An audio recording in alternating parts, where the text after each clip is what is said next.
So hello guys, it's Ashvi Kumari. I'm a CA finalist, and in this video, I'm going to tell how I secured 51 in law. Apart from this, how I secured 21 in MCQ. So let's begin.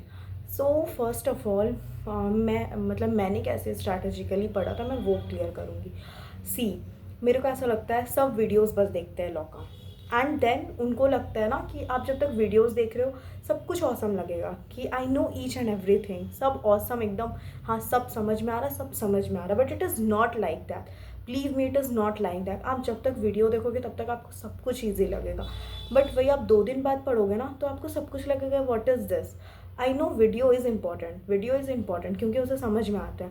तो for me, मेरे को ऐसा लगता है कि first you should read your book shelf. मैं क्या करती थी, पहले मैं खुद बुक रीड करती थी लॉ का, उसके बाद मैं फिर वीडियो में जंप करती थी. And the best part is Shubham Singhal साहब.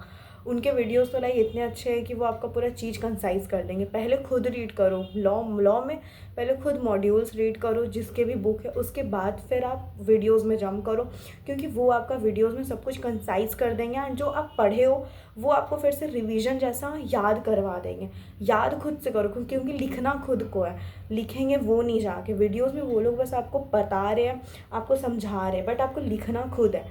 ठीक है, तो फर्स्ट पार्ट तो प्लीज़ खुद से रीड करो, खुद से मॉड्यूल पढ़ो, उसके बाद वीडियोस में जंप करो, वीडियोस को देख के याद करो एंड फिर अगेन उसको पढ़ो. ऐसा नहीं कि वीडियोस देख ली हो गया दैट्स इट बेस्ट अब हो गया, नहीं, ऐसा नहीं करना है. वीडियोस देख, पहले खुद पढ़ो लॉ को अच्छे से. जैसे फॉर एग्जांपल चैप्टर 2 इनकॉर्पोरेशन, वो याद कर लो, उसके बाद पहले खुद से मतलब रीड कर लो, उसके बाद वीडियोज़ में जाओ. शुभम सिंघल सर का वीडियो बहुत बेस्ट है, मतलब वो तो बहुत अच्छा बताते हैं. फिर अर्जुन छाबड़ा सर भी कंसाइज कर देते हैं सब कुछ. फिर और भी Siddharth Agarwal sir is also a best teacher. तो ये लोग आपका कंसाइज कर देंगे. तो पहले मॉड्यूल अच्छे से रीड करो या जिसका भी बुक आप प्रीफर करो, फिर उन्हीं के वीडियोस के रिवीजन वीडियोस पे जाओ, फिर खुद से एक बार याद करो, लाइक एक बार अच्छे से देख लो. ठीक है. सेकेंड, 1 सेकेंड, मैं भूल गई एक्चुअली मैंने लिखा था. हाँ, section. What about sections? So in my point of view I think section is important. सब बोलते हैं section is not mandatory. I know section is not mandatory, but for me, मेरे को क्या लगता है, अगर आप सेक्शन कोड करके आते हो, मैं नहीं बोल रही हूँ सब सेक्शन के पीछे भागो, नो, नॉट एट ऑल, इतना टाइम नहीं है. Like for example section 135 corporate social responsibility, ये सब के भी सेक्शन याद कर लो. एटलीस्ट ऑडिट एंड ऑडिटर में कोई सेक्शन याद कर लो. तो अगर आप एक बार सेक्शन वहाँ पे कोड करके आते हो ना, एग्जामिनर वहीं पे पिघल जाएगा कि हाँ ये बच्चा को तो आता है, इसको अच्छे से, मतलब आप एक बार सेक्शन कोड कर दोगे तो वो समझेगा हाँ इसको आता है, अंदर का तो सही लिखा होगा कंटेंट. मैंने अपने लॉ के पेपर देखे, लाइक मैं आरटीआई भी मतलब शेयर कर दूंगी अपना, इफ़ यू ऑल वांट. तो मैंने उसमें देखा है जहाँ मैंने सेक्शन कोड करा है ना, उसमें उन लोगों ने मार्क्स दिए, अच्छे दिए, बिकॉज दे नो. सब नहीं सेक्शन कोड करते. अगर आप सेक्शन कोड कर रहे हो ना तो आपको वो लोग वहीं पे वो समझ जाएंगे कि हाँ बच्चा पढ़ा है तभी सेक्शन लिखे, because no everyone not code the sections. ठीक है. तो मेरे को लगता है जितना हो सकता है सेक्शन भी याद करो, एज वेल एज उसके कंटेंट भी याद करो. और मैं तो क्या करती थी ना, मेरे को जिसके कंटेंट याद नहीं होते थे मैं उसका सेक्शन याद कर लेती थी, और मेरे को जिसका सेक्शन याद हो जाता था उसका कंटेंट भी याद करती थी. बट ऐसा भी करती थी, लाइक चैप्टर 7 में मैनेजमेंट एंड एडमिनिस्ट्रेशन, बहुत लंबा चैप्टर है. मैं सच बता रही हूँ, मैं लास्ट डेज़ में ना, लास्ट मतलब 1.5 डेज़ में बस उसका ना सेक्शन कुछ देख ली थी. पोस्टल बैलेट का सेक्शन कोई है 1 समथिंग करके, 118 कुछ ऐसे करके, मतलब, और उसी कोई सेक्शन से क्वेश्चंस आ गए थे तो मैंने उसके सेक्शंस कोड करके आई थी. मैं ऑल्दो मैं उसके भी लिखे थे बट वो मैं ओन वर्ड्स में लिखी थी, बट मैं उसके सेक्शन कोड करके आई थी, जबकि मैं वो पूरा चैप्टर ही नहीं पढ़ी थी, but still I got marks. मैंने आरटीआई में देखा. तो हाँ, सेक्शंस अगर जिसके कंटेंट नहीं याद हो रहे हैं ना, लग रहा है ये छोड़ देते तो उसका सेक्शन रट लो. थर्ड पॉइंट, कभी भी चैप्टर मत उड़ाओ. पर्सनली बोल रही हूँ, चैप्टर मत उड़ाओ. चैप्टर के टॉपिक्स उड़ा दो बट चैप्टर्स मत उड़ाओ, क्योंकि मैंने चैप्टर 7 पूरा चैप्टर उड़ा के गई थी, बस उसके 2-3 सेक्शंस कर लिए थे. तो मुझे बाद में बिलीव हुआ कि चैप्टर्स उड़ाना is not a good for us. At least उसके टॉपिक्स कुछ कर लो. पूरा चैप्टर मत उड़ाओ, क्योंकि पूरा चैप्टर उड़ाओगे, अगर उससे क्वेश्चंस इजी आ गए तो उसके बाद भी आप उसको टैकल नहीं कर पाओगे, जस्ट बिकॉज आप वो वाले चैप्टर देखे ही नहीं थे कभी. तो प्लीज़ चैप्टर्स देखो। चैप्टर अगर नहीं भी याद हो रहा है ना, जैसे मैंने चैप्टर 7 पूरा छोड़ दी थी, बट लास्ट लास्ट में मैं उसका वीडियोस देख ली थी बस, ताकि एक मेरे को माइंड में रहे कि अगर क्वेश्चन आ रहा है तो उसको कैसे टैकल करना है। ओनली वर्ड्स में लिख के आऊँगी, बट लिख के आऊँगी। इसीलिए कभी भी चैप्टर मत उड़ा के जाना, बिकॉज 100% सिलेबस कवर करना बहुत इंपॉर्टेंट होता है। भले चैप्टर्स के अंदर का टॉपिक उड़ा दो, मैं पर्सनली हर चैप्टर का सब कुछ नहीं पढ़ी थी, टू बी वेरी ऑनेस्ट नहीं पढ़ी थी। मैं टॉपिक के मैं मतलब चैप्टर्स के अंदर के टॉपिक उड़ा के गई हूँ, बट पूरा चैप्टर नहीं उड़ाई हूँ। तो थर्ड फोर्थ क्या बोल रही हो ना, MCQ। यस, मैं बताती हूँ। मेरे MCQ, मेरे एक्चुअली जान अटम्प्ट में MCQ 2 नंबर का एक MCQ जनरल क्लॉजेस एक्ट से था, एंड वो जो उसका लाइन था ना, वो लाइन डिट्टो मॉड्यूल के ही थे, मॉड्यूल से ही आया था। 1 सेकेंड मैं बताती हूँ कौन सा था। मतलब जनरल क्लॉजेस एक्ट का ही था, एंड मतलब लाइक अगर मैं बस मॉड्यूल रीड कर लेती ना, तो वो मतलब 2 नंबर के जैसा भी नहीं था यार क्वेश्चन, ऐसा था वो। बट स्टिल मेरे को उसमें नहीं मिला मार्क्स, जस्ट बिकॉज मैंने मॉड्यूल के अदर क्लॉजेस का तो मैंने किया ही नहीं था, मतलब रीड मॉड्यूल्स, तो उसमें मेरे को मार्क्स नहीं मिला। तो क्वेश्चंस आपको पता है इसी में से बनते हैं, मॉड्यूल से ही आपके MCQ आते हैं, वही लाइंस को वो डिट्टो दे देते हैं। जस्ट इज़ कि आप कितना मॉड्यूल को एक बार रीड कर रहे हो। तो इन माई पॉइंट ऑफ व्यू, मतलब कोई कश्मीर करके था, इंटरप्रिटेशन से था कि जनरल क्लॉज ऐसा था, आई डोंट रिमेंबर, बट था इसी किसी में से। एक सेकेंड, कहाँ से था, स्टेट से कुछ रिलेटेड था, कॉन्स्टिट्यूशन इन लोकसभा नहीं, कोई यही किसी में से था, मतलब इसी में से था। बुक का पूरा लाइन था, वो लाइन से ही था, और जो वो पढ़ के गया होगा ना मॉड्यूल रीड करके, वो उसका MCQ में पक्का पक्का आया होगा, 25-26 तो पक्का आया होगा। बट मेरे लिए क्या था, मैं मॉड्यूल्स का अदर क्लॉजेस का मैं वो याद, मतलब मॉड्यूल रीड ही नहीं की थी मैं। अदर क्लॉजेस का, जनरल क्लॉजेस का इंटरप्रिटेशन में मैंने मॉड्यूल नहीं रीड करा था। मैंने शुभम सिंगल सर का बस PDF उसी से मैंने याद कर लिया था, दैट्स इट। और उनका ऑडियो भी मैंने उनका नहीं सुना था, जब अब मुझे वो सुन लेना चाहिए था, क्योंकि उसमें उन्होंने बोला था। तो मैं यही कह रही हूँ, MCQ are game changer. Please please MCQ को लाइटली मत लेना। MCQ are just like a game changer. MCQ आपको बचा भी सकता है या डुबा भी सकता है। तो अगर होता है तो मॉड्यूल रीड कर लेना, एक ना तो एक बार मॉड्यूल एक बार रीड कर लेना, क्योंकि MCQ मॉड्यूल के ही लाइन से बनते हैं, सब मॉड्यूल के ही लाइन से बनते हैं। इट्स जस्ट कि आप कितना रीड कर रहे हो।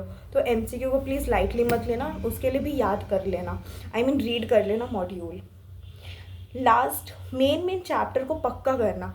ऐसा नहीं है कि कोई बोल दिया कि ये चैप्टर बहुत ज़्यादा वेटेज का नहीं है तो छोड़ देते हैं, क्या पता उसी से अच्छे क्वेश्चंस आ जाए, कोई नहीं कह सकता ना, उसी से क्वेश्चंस आ सकते हैं। तो ऐसा नहीं कि अगर कोई बोल रहा है कि ये इंपॉर्टेंट चैप्टर है तो ये कर देते, फॉर यू अगर आपको लगता है ये चैप्टर इंपॉर्टेंट है, ये सेक्शन इंपॉर्टेंट है, तो do it, please do it, because it is important कि आपको क्या क्या सही लग रहा है क्या नहीं। और अर्जुन छाबरा सर बहुत बेस्ट हैं, उनका मतलब आपको कोई भी रिवीजन वगैरह करना हो तो अर्जुन छाबरा सर को रेफ़र करना, शुभम सिंगल सर को रेफ़र करना।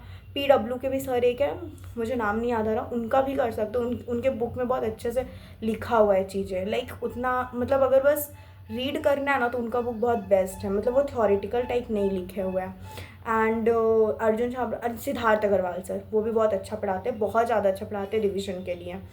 एंड मैं क्या बोल रही थी लास्ट, ये देखो मैं क्या बोल रही हूँ ना, कि चीज़ों को याद मत करो, चीज़ों को याद करो, बट उसके वर्ड्स को मतलब इन, जैसे कि फॉर एग्जांपल जैसे स्पाइस हो गया, स्पाइस को याद करो, इधर उधर का खुद से लिख लेना। रन, ये इंपॉर्टेंट है, ये याद करो। रन लिख दोगे, उसके इधर उधर लिख दोगे और उसको कर दोगे ना हाईलाइट, तो तुमको तब भी मार्क्स मिलने वाले। मैंने अपने RTI देखे हैं। एंड मैं क्या बोल रही थी, चैप्टर्स नहीं उड़ाने, तो क्या करना है ना, चैप्टर्स के अंदर के टॉपिक बताओ। For example let's come to chapter 3, like chapter 3 prospectus chapter है, ठीक है। चैप्टर 3 में अब तुम बताओ, लाइक यहाँ पे बहुत सारे सेक्शन 23, इसको रीड भी कर लोगे तो तुम खुद से लिख लोगे। अब इसको कोई बैठ के रट रहा है सेक्शन 23 को, क्या ज़रूरत है, किसको पता सेक्शन 23 आने और अगर सेक्शन 23 आ भी जाते हैं तो आप खुद से लिख सकते हो, इसमें है ही क्या। तो ऐसे उड़ाने हैं चीज़ों को, लाइक ये जो बॉक्स में इतना इतना लंबा लंबा लिखा रहता है पेज नंबर 3.5 में, मैं कोई भी बॉक्स को नहीं याद की हूँ, कोई भी बॉक्स को मैंने याद नहीं करा था। एकदम स्ट्रैटेजिकली लॉ पढ़ना है, ऐसा नहीं कि पूरा एकदम रामदेव बाबा की तरह रट रहे हैं, नहीं भाई। चीज़ों को उड़ाओ, बट ऐसा उड़ाओ कि हाँ पता है उससे नहीं आ सकता। अब तुम बताओ 3.5 में इतना लंबा सारा लिखा हुआ है, कौन रटेगा इसको? कोई नहीं रट सकता है, और लग ही रहा है यार नहीं आ सकता है ना। तो टॉपिक्स को उड़ाना, जैसे सेक्शन 24 हो गया, फिर section 25 deem prospectus, it is important. And जैसे बॉक्स हो गया उसको छोड़ देना। मतलब मुझे तो लगता है टॉपिक स्ट्रैटेजिकली ही पढ़ना, मतलब जो तुमको लग रहा है कि हाँ ये इम्पॉर्टेंट है। जैसे सेक्शंस में भी बहुत अंदर अंदर सब सेक्शन लिखे रहते हैं। लाइक फॉर एग्जाम्पल सेक्शन 26 में पेज नंबर 3.13 में ये कंडीशन इंपॉर्टेंट है, ये तो याद करोगे। अब इसके अंदर सब सेक्शन 6 है, disclosure on the face of prospectus. लगता है कि एकदम ये इट इज़ इम्पॉर्टेंट हो सकता है एमसीक्यू के लिए, बट ये लगता है कि ये एकदम छोटा सा एक क्वेश्चन बन के आ जाएगा, नहीं।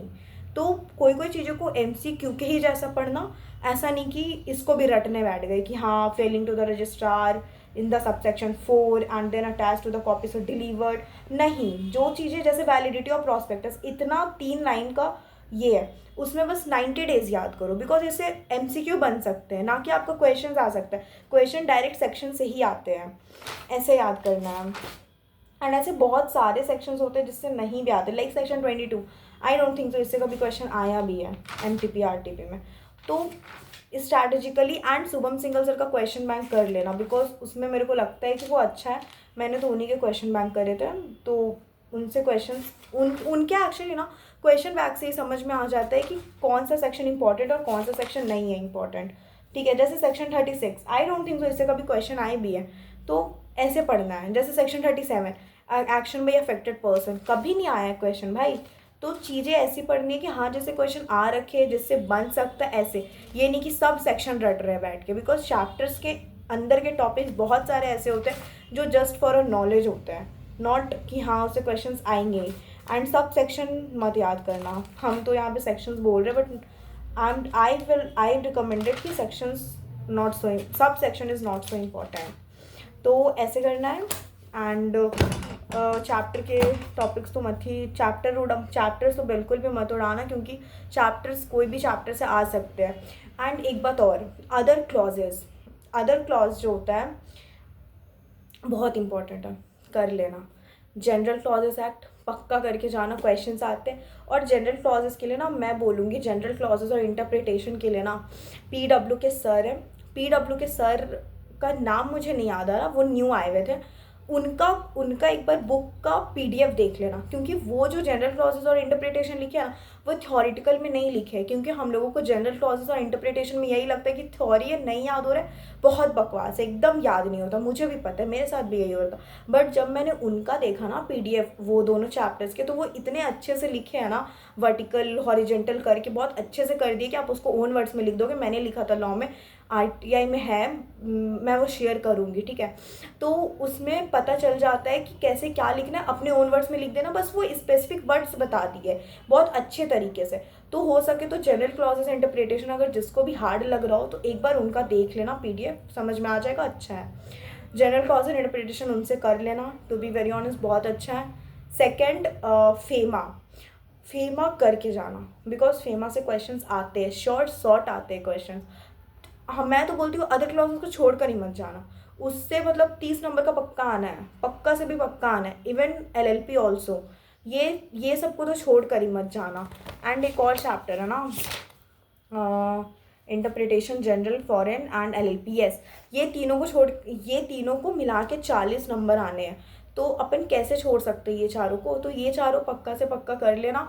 जनरल इंटरप्रिटेशन उनसे कर लेना। फेमा के लिए मैं शुभम सिंगल सर को रिकमेंड करूँगी, अच्छा पढ़ाते हैं, उन्होंने सब कुछ एक बार में, मतलब उनका अगर वीडियो भी सुन लोगे तो वो हो जाएगा, क्योंकि वो अच्छे से समझाए, उसको ओन वर्ड में भी लिखेंगे। उसमें तो एक्चुअली डेज ज़्यादा इंपॉर्टेंट होते हैं, डेज लिखा हुआ है, NRI RI यही सब है, तो कर लेना। एंड चैप्टर 7 का बात ना तो मैं पर्सनली छोड़ के गई थी, बट मैं बोलूँगी चैप्टर 7 के कोई सेक्शन बहुत इंपॉर्टेंट है। लाइक कोई सेक्शन होते हैं कि हाँ इससे आने ही आने, तो वो सब सेक्शन कर लेना। वो मैं यूट्यूब में डिस्क्रिप्शन में लिख दूँगी कौन कौन से सेक्शन ज़्यादा इंपॉर्टेंट होते हैं, मैंने वही सब सेक्शन करके गई थी। एंड सेक्शन भी बता दी, एमसीक्यू भी बता दी, एंड मॉड्यूल पक्का रीड करना, फिर वीडियोस पे जंप करना। ऐसा नहीं कि डायरेक्ट वीडियोस ही देख रहे, खुद कुछ कर ही नहीं रहे, तो खुद भी याद करना है भाई अपन को, क्योंकि खुद दिमाग में डालना है कि हाँ हम लोग को लिखना है जाके, वो सर नहीं लिखेंगे जाके। तो प्लीज़ खुद से याद करो, खुद से पढ़ो। एंड फॉर मी अगर ऐसा होता है तो राइटिंग प्रैक्टिस, मेरे को जैसा लगता है कि राइटिंग प्रैक्टिस इम्पॉर्टेंट है, बट जब तक आपको याद नहीं रहेगा तब तक आप क्या राइटिंग प्रैक्टिस का उखाड़ोगे। राइटिंग प्रैक्टिस देख के करना is not a writing practice. जब तक आपको खुद से याद नहीं है चीज़ें, तब तक राइटिंग प्रैक्टिस के पीछे मत भागना।